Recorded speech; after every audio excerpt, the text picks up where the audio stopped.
I taught the half variants for Poi class, Wildfire, August 2014.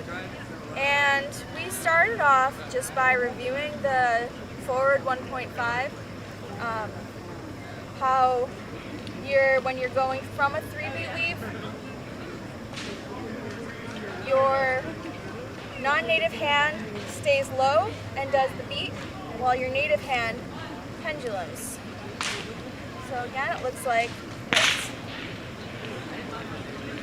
And we decided what happens when you switch it so that your native hand stays low and your non-native side does the pendulum.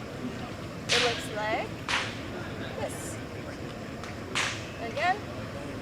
And when you alternate between sides, you do like a crossover.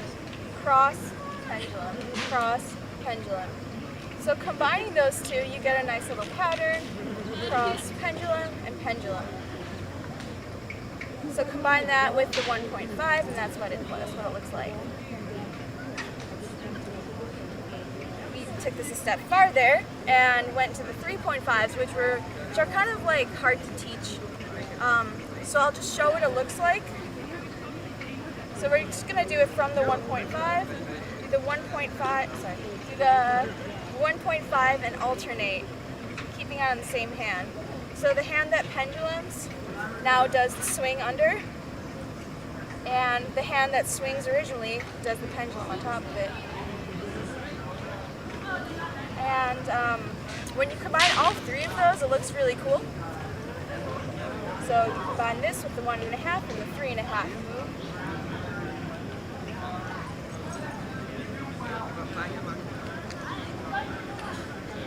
And it looks really cool. The 3.5 on its own looks like this. It's kind of like the 5-beat version of the 1.5. And it looks really great. Then we switched gears and we talked about wall plane. Wall plane, pendulum, and beat. But we did it by starting off in the center, moving our hands to the side, and the hand that is on the native side stays up, and the opposite hand stays low, and they meet head to head. So it looks like this. Again, like this. We practiced on both sides, so if I'm going to my left side, my left hand stays high,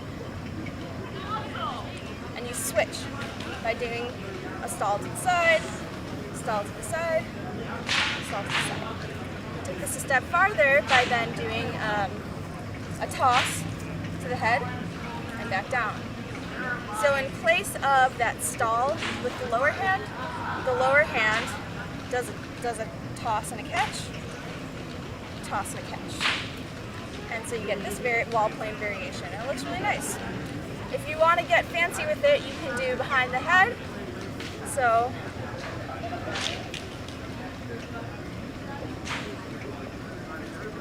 I'm doing it with the toss.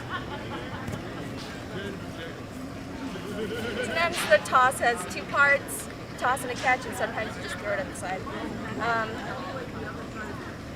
So toss behind the head, toss behind the head. So you can play around with it.